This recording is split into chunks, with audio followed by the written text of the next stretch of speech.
Dans l'assemblée des saints, assoiffé je me tiens, que ton onction descende sur moi. Conscient que mon destin est dans le creux de ta main, que ton onction descende sur moi. Je suis disposé, assoiffé, que ton onction descende sur moi. Je suis disposé, assoiffé, que ton onction descende sur moi.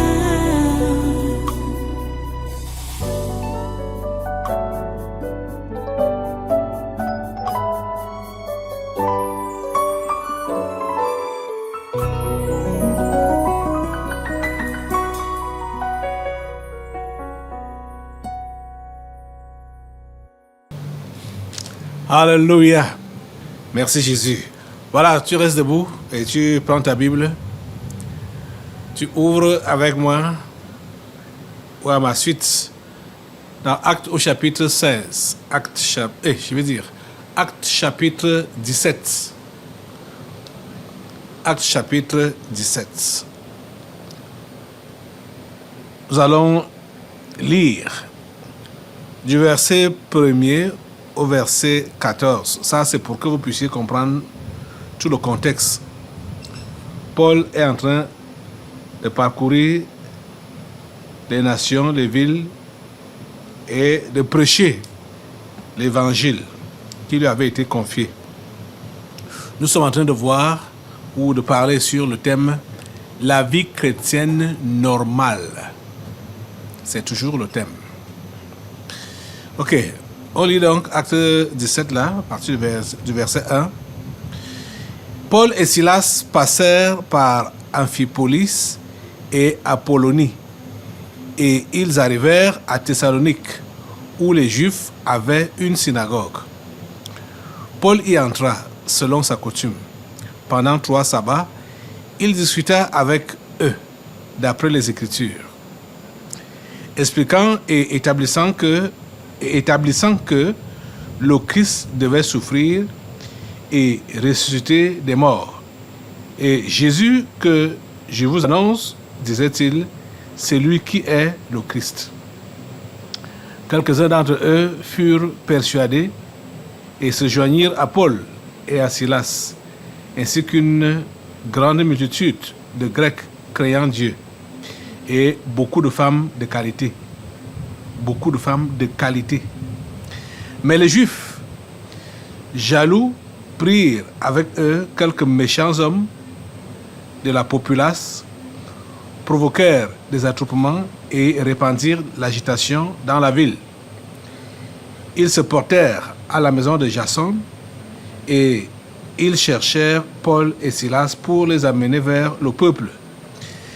Ne les ayant pas trouvés, ils traînèrent Jason et quelques frères devant les magistrats de la ville, en criant: ces gens qui ont bouleversé le monde sont aussi venus ici, et Jason les a reçus.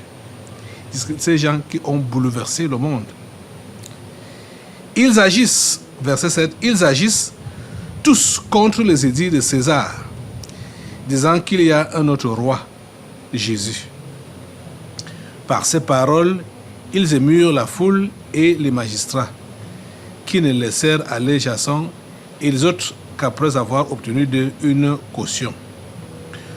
Aussitôt, les frères firent partir de nuit Paul et Silas pour Bérée.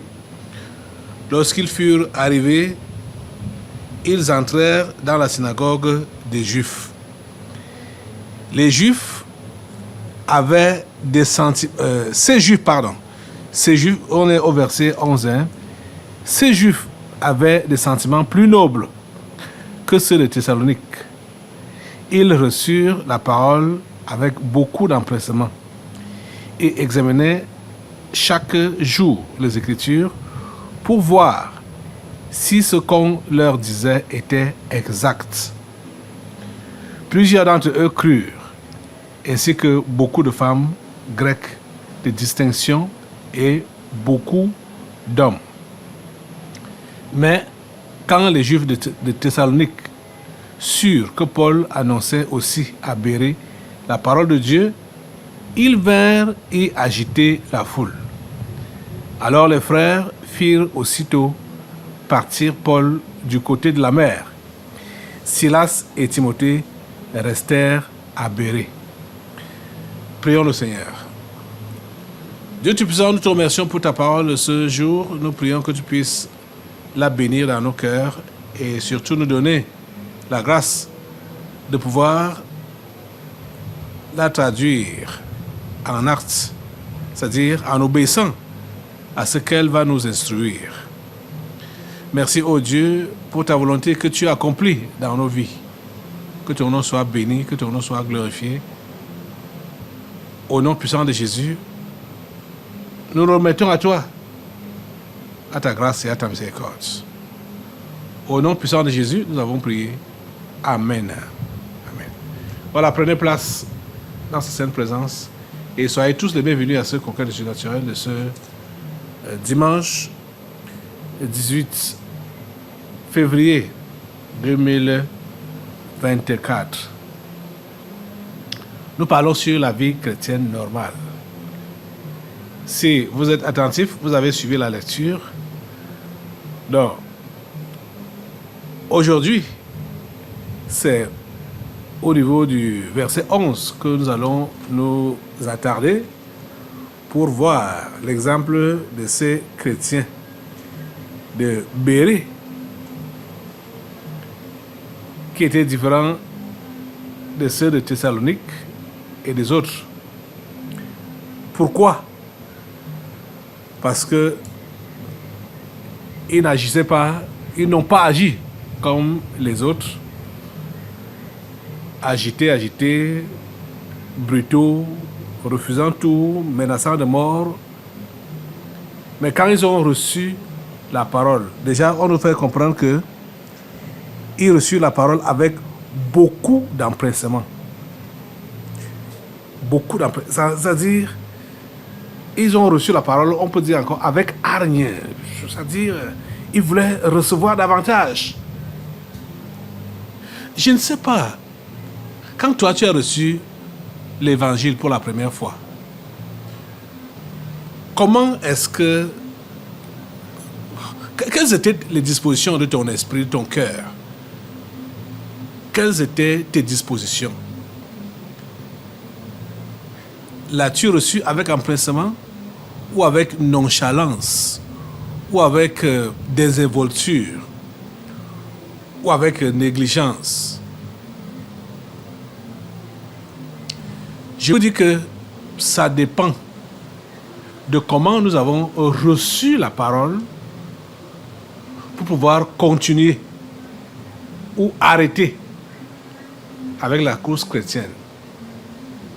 Ça dépend de comment nous avons reçu la parole pour pouvoir donc continuer à mener une vie chrétienne normale. Verset 11, c'est là que nous sommes, c'est là que nous allons nous attarder aujourd'hui. Ces Juifs avaient des sentiments plus nobles que ceux de Thessalonique. Ils reçurent la parole avec beaucoup d'empressement et ils examinaient chaque jour les Écritures pour voir si ce qu'on leur disait était exact. Vous avez de voir déjà les sentiments qui les animaient étaient des sentiments de noblesse. Ils s'étaient posés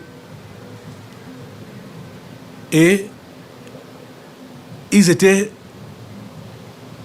pressés, affamés, assoiffés de la parole. Et quand ils ont reçu la parole, la Bible nous dit qu'ils examinaient chaque jour les Écritures pour voir si ce qu'on leur disait était exact. Ce n'est pas qu'ils mettaient en doute la parole qui leur était prêchée. Ce n'est pas ça. Ce n'est pas dans cet esprit-là. Mais c'était l'esprit de la confirmation. Il voulait être confirmé, il voulait avoir la confirmation que c'est exactement ça que les Écritures disent. Et c'est ça que les apôtres leur ont enseigné. Et quand ils ont cette confirmation-là, il n'y a rien qui pouvait les arrêter. Ou bien il n'y a rien qui pourrait les arrêter à avancer et à témoigner aussi à leur tour à qui veut les entendre que Christ est le Messie, que Jésus est le Messie, loin de l'Éternel, qui devait venir dans le monde. Vous voyez ça? Les amis, vous avez reçu la parole, vous avez reçu l'évangile. Comment est-ce que vous faites? Déjà, de quelle manière avez-vous reçu cet évangile? Est-ce avec empressement, ou dans la négligence, ou dans le laisser-aller, ou sans enthousiasme? Vous vous attendiez à quoi quand on vous a prêché cet évangile et quand vous l'avez reçu? Comment vous avez réagi? Quels étaient les sentiments que vous avez en vous? Ou, s'il faut continuer même avec la question, quels sont les sentiments qui vous animent quand vous venez à l'église? Quels sont les sentiments qui vous animent quand vous dites que vous êtes chrétienne? Quels sont les sentiments qui vous animent? Vous voyez, ceux qui n'ont pas de bons sentiments, ils viennent à l'église comme à la corvée. C'est-à-dire comme si on leur imposait un travail dur. Ils viennent comme à la corvée, en traînant le pas. C'est pourquoi vous allez les voir, soit ils viennent aujourd'hui, demain, ils ne sont pas là, ou bien ils viennent en traînant le pas, donc ils arrivent en retard. Ils viennent et ils s'assoient derrière. Ils viennent, c'est juste par formalité. Beaucoup aujourd'hui font l'église ou le culte par formalisme. Juste la formalité pour dire que j'étais à l'église. Dans la religion, et ne passe même pas par deux chemins pour dire que j'étais à la messe. Je m'en vais à la messe. Je suis allé à la messe. Je suis à la messe. Je sors de la messe. C'est tout. Il n'y a plus rien. Donc c'est juste la formalité. Il n'y a pas d'enthousiasme. Il n'y a pas d'allant de cœur. Il n'y a pas de motivation. Je vais te poser la question. Es-tu motivé dans ta foi chrétienne? Es-tu motivé dans ta vie chrétienne? La vie chrétienne normale exige la motivation au quotidien. Tu dois être motivé. Si tu n'es pas motivé, ça, c'est que tu as déjà rétrogradé. Et quand tu as rétrogradé, tu ne pourras plus avancer. Tu t'es déjà arrêté, tu t'es déjà détourné. La vie chrétienne normale demande la motivation au quotidien. On doit commencer la vie chrétienne normale avec la motivation. On doit la continuer avec la motivation. On doit l'achever dans la motivation. Comprenez? On doit être motivé. C'est ça la vie chrétienne normale. Oh, quand je venais de me convertir, oh, vraiment, j'aimais prier, j'aimais lire la Bible, j'aimais évangéliser, j'aimais faire ceci. Je n'arrivais jamais en retard à l'église. Beaucoup parlent au passé. Au passé. Ils parlent au passé. J'étais. Maintenant, tu es quoi? On comprend que la motivation n'est plus là. La motivation n'est plus là. Ils n'ont plus la motivation. Donc, ils ont rétrogradé. Dis, toi-même, dis. Depuis quand as-tu rétrogradé? Hein? Depuis quand? Réponds-moi. Depuis quand as-tu rétrogradé? Depuis quand n'es-tu plus motivé pour les choses de Dieu? Tu n'as plus la motivation. Si jamais tu as eu cette motivation pour commencer, parce que ceux qui n'ont jamais eu de motivation, ceux qui ne sont jamais vraiment convertis là, ils ne savent pas ce que j'ai raconté là. Moi, je raconte des histoires. Oh mon Dieu. Si tu as été converti, en vrai, et tu as eu la motivation dont je parle là, toi-même tu sais ce que ça veut dire. C'est-à-dire, tu n'aimais pas entendre ce qu'on appelle retard. Tu n'aimais pas entendre ce qu'on appelle manquer les cultes, manquer les réunions, manquer les prières, les intercessions. Tu n'aimais pas entendre ça. Tu n'aimais pas entendre que tu as passé toute une journée sans lire ta Bible ou sans témoigner de Christ, sans évangéliser. Mais il y a des gens qui n'ont jamais connu cela. Et ils disent qu'ils sont chrétiens. Ils n'ont jamais été motivés et rien ne les a motivés depuis leur démarrage de la foi chrétienne. C'est pourquoi ils ne peuvent pas vivre, ils ne peuvent pas connaître une vie chrétienne normale. La vie chrétienne normale exige la motivation. Tu as démarré ta foi avec quelle vitesse? Quand tu remarques donc, comme je vous enseigne ce matin, quand tu remarques que tu as ralenti, tu as rétrogradé, tu dois reprendre ton allure que tu avais au commencement.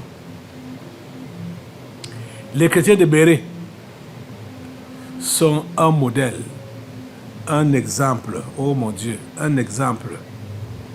Vous voyez, aujourd'hui, il y a des gens qui refusent les conseils qu'on leur donne, surtout ici. Il y a des gens qui rejettent les conseils qu'ils reçoivent. Il y a des gens qui refoulent les instructions qu'ils reçoivent. Et ils se basent sur quoi? On m'a dit. Ils se basent sur quoi? Là où j'étais auparavant, c'est pas ça qu'on faisait. Ils se basent sur quoi? Et j'ai vu sur le net, j'ai vu tel pasteur, j'ai vu tel milieu faire ceci ou faire cela. Ils se basent sur les on-dit. Les chrétiens de Béret, eux, pour avoir la confirmation que ce qu'on leur a enseigné vient de Dieu, eux-mêmes rentraient dans la Bible, dans les Écritures, et examinaient pour voir si ce que l'apôtre Paul et Silas ont enseigné est exact. Si c'est exactement ça. Et quand ils trouvaient donc que c'était exactement ça, ils étaient beaucoup plus motivés encore. Je veux dire la pure vérité, que tous ces gens qui sont bien convertis avec des bonnes motivations et qui ont gardé ces bonnes motivations, ils seront en phase avec les enseignements que le pasteur donne. Ça ne va pas les surprendre Parfois, ils pourront même les recevoir avant. C'est-à-dire pendant leur méditation personnelle. Et c'est ce qui est bien. Puisque en ce temps-là, ce qu'ils vont recevoir à l'autel va conforter leur position, va conforter ce qu'ils ont reçu pendant leur méditation. Et ils seront galvanisés, motivés. Ce que je veux dire là, c'est ce qui m'arrivait. C'est ce que j'ai expérimenté personnellement. Le plus souvent, en allant à l'église, l'église que je fréquentais après ma conversion ne faisait pas les enseignements comme ça se passe ici, où on est sur un thème on prend des thèmes qu'on développe, on enseignait comme ça, mais il arrivait donc que ce que le prédicateur va enseigner, parfois le texte même intégral, j'ai été sur ça cette semaine-là même, ou même le jour-là même. Et quand le prédicateur vient prendre la parole, lit et commente, je comprends mieux. Je comprends plus. Je comprends en profondeur. Pourquoi? Parce que moi-même, je suis d'abord passé par là. Et c'est encourageant. Et surtout, quand il va également faire des commentaires d'après ce que moi-même j'ai compris, oh, je suis encouragé. Je suis encouragé. Vous faites comment? Qu'est-ce qui vous motive? Est-ce que votre chrétienté a réellement une motivation? Qu'est-ce qui vous motive? Beaucoup ne sont pas motivés. C'est ça qu'on remarque. Beaucoup ne sont pas motivés. Et c'est très dommage. C'est pourquoi leur chrétienté bat de l'aile. Ça bat de l'aile. Ça titube. Ça dandine. Vous devez avoir de la motivation dans votre chrétienté.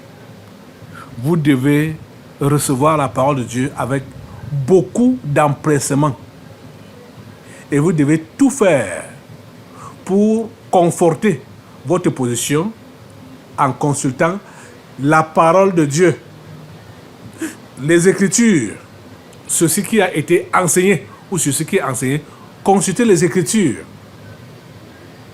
pour avoir la confirmation. Il y a la communauté du tabernacle de la liberté a des positions, on peut dire, sur le mariage, des positions sur les deuils, les positions sur les anniversaires, les fêtes. Ça a été enseigné. Mais ceux qui rejettent ce qui a été enseigné par rapport à ce que je viens d'évoquer là, ils se basent sur quoi pour rejeter cela? Ils se basent sur quoi? Vous basez sur quoi pour prétendre que c'est l'enseignement du pasteur Caleb Guattana? Déjà, même quand ils veulent rejeter l'enseignement, ils ne disent même pas que pasteur. C'est le pasteur de Caleb Guattana. C'est les enseignements de Caleb Guattana. Hein? Les enseignements de Caleb. Vous êtes les disciples de Caleb. Vous suivez un homme. Hein? C'est comme ça qu'ils parlent, c'est comme ça qu'ils disent.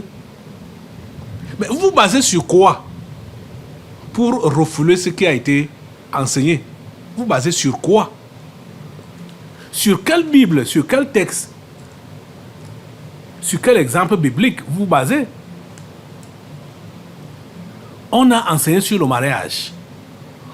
La Bible dit clairement que le mariage se passe entre chrétiens. Entre chrétiens.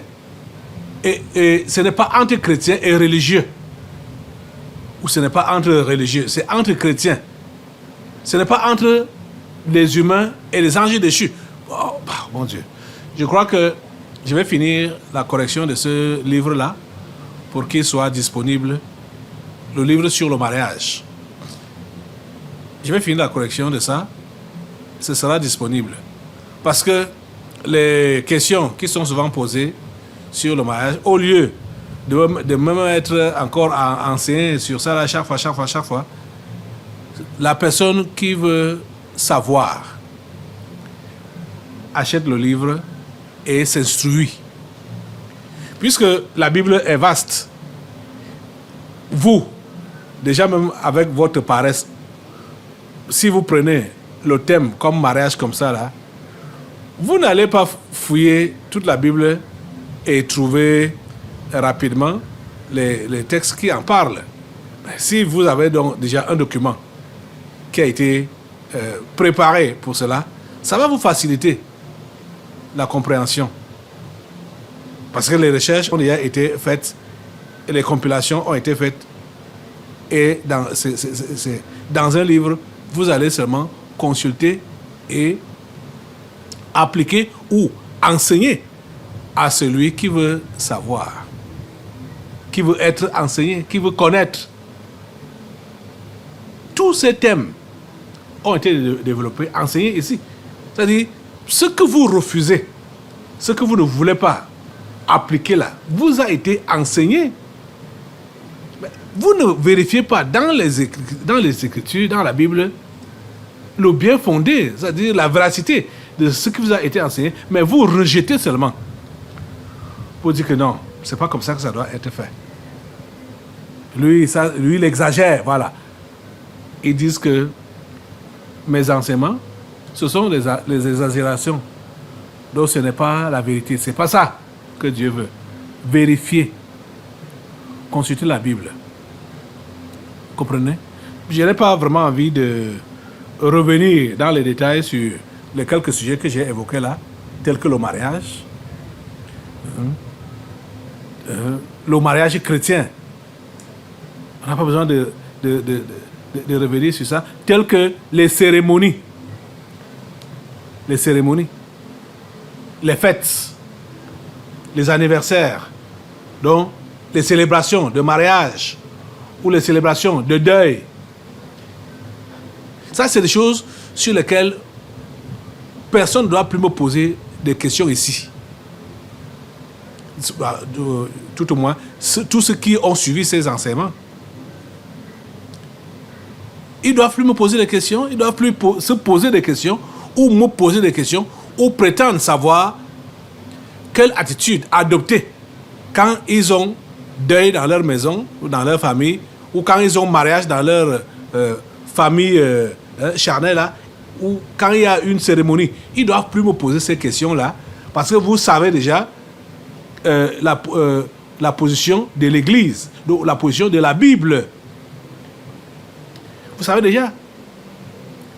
Parce qu'il y a des gens, si on prend par exemple l'histoire des mariages là, on va dire, voilà, le pasteur a enseigné, toi tu as enseigné que on ne doit pas assister au mariage. Pourtant, Jésus était aux noces de Cana. Soit, Jésus était aux noces de Cana, c'est vrai. Et là-bas même, il a changé l'eau en vin, c'est vrai. C'est sur ces passages-là que les païens se basent souvent pour défendre les alcools. Ça veut dire quoi? Vous êtes dans leur mouvance, dans la mouvance des païens. Vous voyez? C'est sur ce passage que les païens se basent pour défendre les alcools. Or, Jésus a été invité au mariage de Cana. Il a honoré à l'invitation. Mais qu'est-ce que Jésus a fait dans ce mariage? Qu'est-ce que Jésus a fait dans ce mariage? C'est ça qui est important. Jésus avait un rôle qu'il devait jouer là-bas. Et ce rôle-là a marqué l'histoire de son passage sur la terre. Toi, tu vas donc au mariage. C'est pour aller faire quoi? Changer aussi l'eau en vin? Ou toi, c'est pour aller boire? Hein? Pour aller saouler? Toi, tu vas pourquoi? Tu y vas pourquoi? Jésus est allé au deuil de Lazare, c'est vrai, 4 jours après. Mais il est allé au deuil de Lazare. C'était pour faire quoi? C'était pour ressusciter Lazare. Toi, tu vas au deuil pour faire quoi? Pour pleurer les morts. Pleurer ceux qui t'ont laissé, hein, orphelins. Ceux qui t'ont laissé en cours de route. C'est eux que tu pars pleurer. Voilà. Voilà pour vous autres. Les raisons que vous avez pour aller au deuil, ou bien vous partez rembourser la cotisation. Donc, cotisation, tel était à mon deuil, oui, tel était à mon deuil, au deuil de mes parents, au deuil de mes amis, de mon mari, de ma femme, de mes enfants. Donc, comme il a aussi eu deuil, je dois lui rembourser. Ça devient une cotisation. Vous voyez? Les raisons que vous donnez pour aller, pour faire ces choses que vous tenez à faire là, ce n'est pas biblique. Ce n'est pas biblique. Je vous dis, fouillez la Bible, vérifiez, et vous allez voir que tout ce que nous interdisons, s'il faut dire ça, que c'est nous qui interdisons, on est juste en train de vous ouvrir les yeux. Parce qu'on voit que c'est ce que la Bible confirme. Les anniversaires. Vous organisez les anniversaires. Hein? Vous partez aux anniversaires. Hein? Cadeau d'anniversaire, ceci anniversaire, machin. Mais on voit que les anniversaires ont eu lieu dans la Bible. Hérode en a organisé. Mais qu'est-ce qui a été le cadeau d'anniversaire d'Hérode pour la fille d'Hérodias? C'était la tête de Jean-Baptiste, la tête d'un prophète. C'est ça qu'on lui a offert sur un plat. Vous voyez ce que les anniversaires peuvent donc donner. On peut tirer les exemples, hein, et vous allez comprendre que la plupart des choses qui se font aujourd'hui par des religieux et que les chrétiens, que je mets entre guillemets, copient et ils critiquent les instructions qui sont données au tabernacle de la liberté, que ces choses-là ne sont pas utiles, il ne faut pas les faire. On dit que non, Jésus même a fait, les apôtres ont fait. C'est faux. Vérifiez la Bible. Vous allez voir que ce qui est enseigné ici, c'est ça qui est correct. Vérifiez. Si vous trouvez le contraire, venez prouver ça à la prochaine réunion. Venez prouver, écrivez. Déjà même écrivez pour montrer que ici, pasteur, tu as exagéré, tu es allé à côté. Voici ce que nous voyons dans les Écritures. Vous voyez? Là, vous aurez aussi apporté votre contribution pour l'avancement, hein, du royaume de Dieu. Mais je sais que personne d'entre vous ne peut me contredire par rapport à tout ce qui est enseigné ici. Avec l'appui des Écritures, bien sûr. C'est comme ça donc que les Bériens faisaient. Dès que Paul et Silas enseignent, les Bériens rentrent dans les Écritures, dans la Bible, pour fouiller et voir si c'était exact. Et quand ils voient que c'était exact, ils étaient galvanisés, motivés. C'est à cela que je vais vous interpeller ce matin. Que vous autres, quand vous avez reçu les enseignements ici, peut-être il vous est arrivé d'aller vérifier dans la Bible. Quand vous avez donc vu que c'était exact, qu'avez-vous fait? Est-ce que vous avez été galvanisé? Est-ce que vous avez été motivé? Qu'avez-vous fait? J'aimerais vraiment qu'à partir de ce matin, tu changes d'attitude. Si ce qui t'a été enseigné ici, tu es allé chez toi, vérifier dans la Bible pour voir si c'était exact et que tu as vu que c'était confirmé, sois galvanisé. Et travaille davantage pour le Seigneur. Hein? Pour l'avancement, pour la progression de cette parole. ces Juifs avaient des sentiments plus nobles que ceux de Thessalonique, ils reçurent la parole avec beaucoup d'empressement. Et ils examinaient chaque jour les Écritures pour voir si ce qu'on leur disait était exact. Quand tu reçois la parole avec beaucoup d'empressement, c'est là que ton esprit est ouvert pour même mieux comprendre et vite comprendre. Ouvrez votre esprit. Comprenez? Plusieurs d'entre eux crurent, ainsi que beaucoup de femmes grecques de distinction et beaucoup d'hommes. Si vous ne recevez pas la parole avec empressement et vous ne vérifiez pas l'exactitude, la foi sera loin de vous. La foi vient de ce qu'on entend, et ce qu'on entend vient de la parole de Dieu. Donc beaucoup restent religieux parce que ils n'ont pas d'empressement, ils n'ont pas de motivation et ils ne vérifient pas ce qui leur a été enseigné pour avoir la confirmation, l'assurance que ce qu'on leur a enseigné est exact, est correct et être donc motivé pour pouvoir croire. Ce matin, changez d'attitude, s'il vous plaît. Changez d'attitude. Vous comprenez ça? Je pense que jeudi et dans les jours de réunion à venir, dimanche, on aura une église différente. On aura des chrétiens différents. Des gens qui viennent à l'église ayant de bonnes motivations et qui entraînent d'autres à la conversion. Vous voyez que on nous dit au verset 12 que plusieurs d'entre eux crurent, ainsi que beaucoup de femmes grecques de distinction et beaucoup d'hommes. Vous voyez, ça a motivé plusieurs à se convertir. Nous sommes au temps du réveil, le dernier grand réveil qui est prévu par Dieu en ce temps.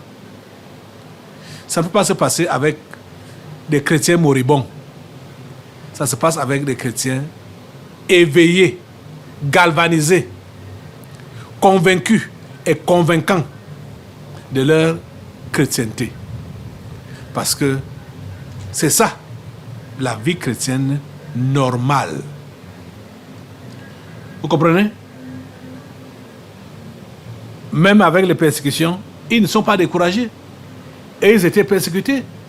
À chaque fois que Paul prêchait comme ça, les Juifs venaient créer des émeutes pour disperser les gens. Mais comme ceux-ci avaient eux-mêmes lu des Écritures, rien ne pouvait changer leur engagement. Beaucoup parmi vous, vous changez d'engagement ou de motivation parce que non seulement vous n'avez pas pris avec empressement ce qui vous a été enseigné, mais vous ne croyez pas à ce qui vous a été enseigné. Et c'est pour cela que le diable envoie ses oiseaux venir enlever même la petite parole, la petite semence qui était en vous. Que Dieu vous aide ce matin. Seigneur Dieu Tout-Puissant, lève-toi pour prier le Seigneur. Seigneur Dieu Tout-Puissant, je te confie ces hommes et ces femmes. Et je prie pour que tu leur donnes la motivation pour ta parole et l'engagement, la détermination, le zèle et la foi. Merci Père Saint de le faire. Au nom puissant de Jésus, j'ai prié. Amen.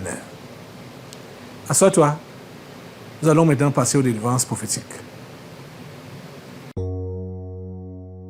Dans l'assemblée des saints, assoiffé je me tiens, que ton onction descende sur moi. Conscient que mon destin est dans le creux de ta main, que ton onction descende sur moi. Je suis disposé, assoiffé, que ton onction descende sur moi. Je suis disposé, assoiffé, que ton onction descende sur moi.